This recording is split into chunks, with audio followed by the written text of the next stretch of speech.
करीबन 200-300 पंडित हमारे संस्था से जुड़े हुए हैं। एक रिसर्च पूरे इंस्टीट्यूट है हमारा।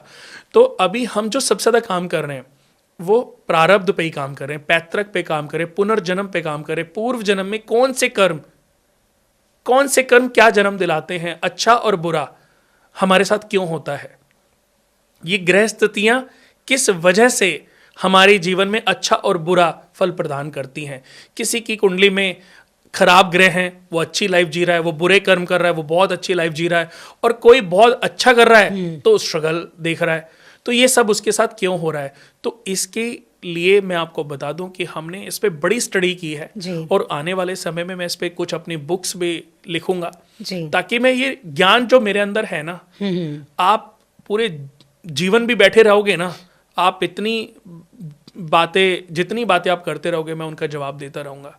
मुझे इतना शौक है इसको स्टडी करने का और ऐसे कुछ ज्ञान को भविष्य के लिए तैयार करने का कि युगांतर तक लोग मुझे याद करें अच्छे वे में, अच्छे रूप में।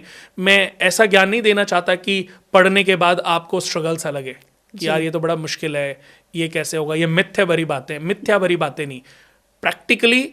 और मैंने देखा है कि हमारे ऋषि मुनियों ने जो अपने जीवन में जो शास्त्र लिखे हैं, उसी काल के दूसरे काल में हमारे कुछ ऋषियों ने उसमें से कुछ चेंजेस भी किए हैं। जैसे भृगु ऋषि ने भृगु संहिता लिखी जी। फिर त्रेता युग में और त्रेता युग के समाप्ति के तरफ जब था त्रेता युग करीबन 12 लाख वर्ष का था। तो उसमें पराशर ऋषि ने काफ़ी शोध करने के बाद उसमें कुछ चेंजेस कर डाले। तो इसका मतलब हमारे ऋषियों ने चेंजेस किए हैं। क्यों चेंजेस किए? क्योंकि किसी समय पर कोई चीज़ें काम कर रही थी, आज के समय पर वो चीज़ें काम नहीं होंगी। जैसे आइंस्टाइन ने न्यूटन के एक फॉर्मूले में कुछ चेंजेस कर दिए थे कि वो उस समय के लिए तो बेस्ट था, वो चंद्र पर तो फॉर्मूला काम कर रहा था, लेकिन वो पृथ्वी पर फॉर्मूला उतना अच्छे से काम नहीं करता। इसका सीधा सा उदाहरण लो ना कि आज से 100 साल पहले हमारे दादाजी क्या ये एलईडी देखते होंगे? बिल्कुल भी नहीं। Computer, phone.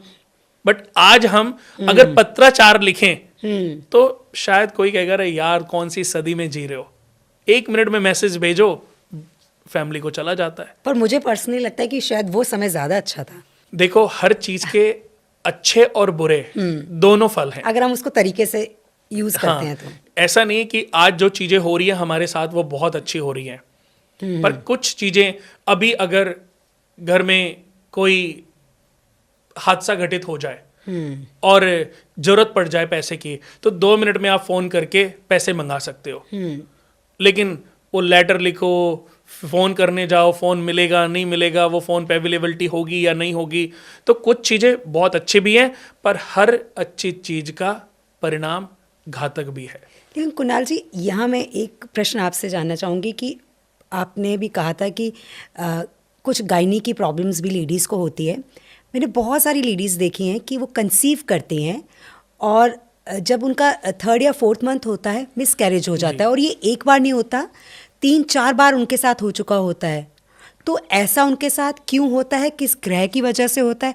ये बात तो मुझे समझ में आ गई आपसे बात करके कि ये कुछ ना कुछ उनके पिछले कर्मों की वजह से है, लेकिन अब इस समय अपने उन पिछले कर्मों को कैसे सुधारा जाए? देखो, सबसे पहले जैसा कि मैंने बताया कि हम सबसे पहले अपनी जो जन्म कुंडली बनाते हैं उसमें हम सबसे पहले ऋणों के बारे में बात करते हैं कि मनुष्य के जीवन में, मनुष्य का जब जन्म होता है तो कुछ ग्रहों की स्थिति के आधार पर कुछ ऋण इंडिकेशन के रूप में हमें प्राप्त होते हैं।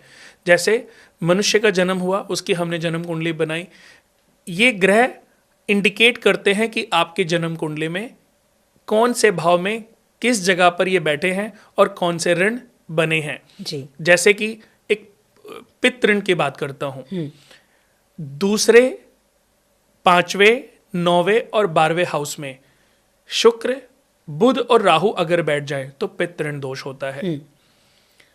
5वें घर में शुक्र, शनि, राहु, केतु बैठ जाएं तो सवदोष ऋण, दुनिया का सबसे बड़ा दोष होता है सवदोष ऋण, इसको सेल्फ ऋण भी कहते हैं। जी। खुद का क्रिएट किया हुआ दोष। जिस व्यक्ति की, जिस जातक की जन्म कुंडली में 5वें घर में शुक्र शनि राहु केतु बैठ जाएंगे, सब दोष ऋण दोष बनता है। ये व्यक्ति की 90% ग्रोथ को तब तक के लिए खाता रहता है जब तक आप इसका पूर्ण सॉल्यूशन नहीं करोगे।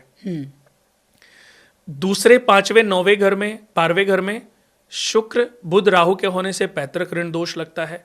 इसका बहुत आसान उपाय है, 43 डेज लगातार पीपल के पेड़ पे जल चढ़ाएं और अपने घर में सबसे बराबर पैसे लेकर के किसी नवनिर्माण मंदिर में दान कर दें।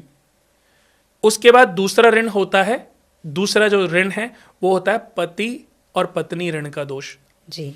किसी भी जातक की जन्म कुंडली में दूसरे घर में सूर्य, चंद्रमा और राहु दूसरे या 7वें घर में बैठ जाएं तो पति या पत्नी ऋण दोष, लड़का है तो पत्नी ऋण दोष और स्त्री है तो पति ऋण दोष लगता है। यानी कि इस व्यक्ति ने पूर्व जन्म में अपने पति को या पत्नी को धोखा दिया होगा, तड़पाया होगा, उसको मारा होगा, उसको इस हद तक रुलाया होगा कि उसने खुद सुसाइड कर लिया होगा। तो इस जन्म में वो ऋण से इंडिकेशन मिल रहा है। अब इसका उपाय तो बहुत आसान है कि किसी भी गौशाला में जाकर के 100 गायों को चारा खिलाएं। जी। लेकिन प्रायश्चित बहुत बड़ा है। कुणाल जी, इसका प्रायश्चित क्या है फिर? इसका प्रायश्चित है सुबह उठ करके अपनी पत्नी के पांव जमीन पे पड़ने से पहले उसको चाय पिलाएं, पत्नी की खूब सेवा करें, पत्नी को उचित मान सम्मान दें जिसकी वो हकदार है। जी। जैसे आप अपनी माँ की केयर करते हो ना, ऐसी आपको अपने बच्चों की माँ की केयर करनी, यानी कि अपनी पत्नी की केयर करनी। पूर्व जन्म में जो पाप हुए हैं, जो गलतियां हुई हैं, उसका प्रायश्चित करने का मौका है ये। अगले जन्म में पता नहीं आपको ये मौका भी मिलेगा नहीं मिलेगा पता नहीं, पर इस जन्म में अगर मौका भी मिल रहा है ना तो आप खुशकिस्मत वाले हो। पत्नी को उचित मान सम्मान दें, उसकी सेवा करें, उसकी केयर करें, उसको अपने घर में ऐसे रखें जैसे आपने एक शक्ति को रखा हुआ है। जी, बिल्कुल। आपका यही प्रायश्चित है। और मैं कहता हूं कि धीरे धीरे ये ऋणों को अगर आपने समझ लिया और इनको खत्म कर लिया तो आपका पूरा जीवन चेंज होता चला जाएगा। आपको किसी भी व्यक्ति के पास भटकना नहीं पड़ेगा।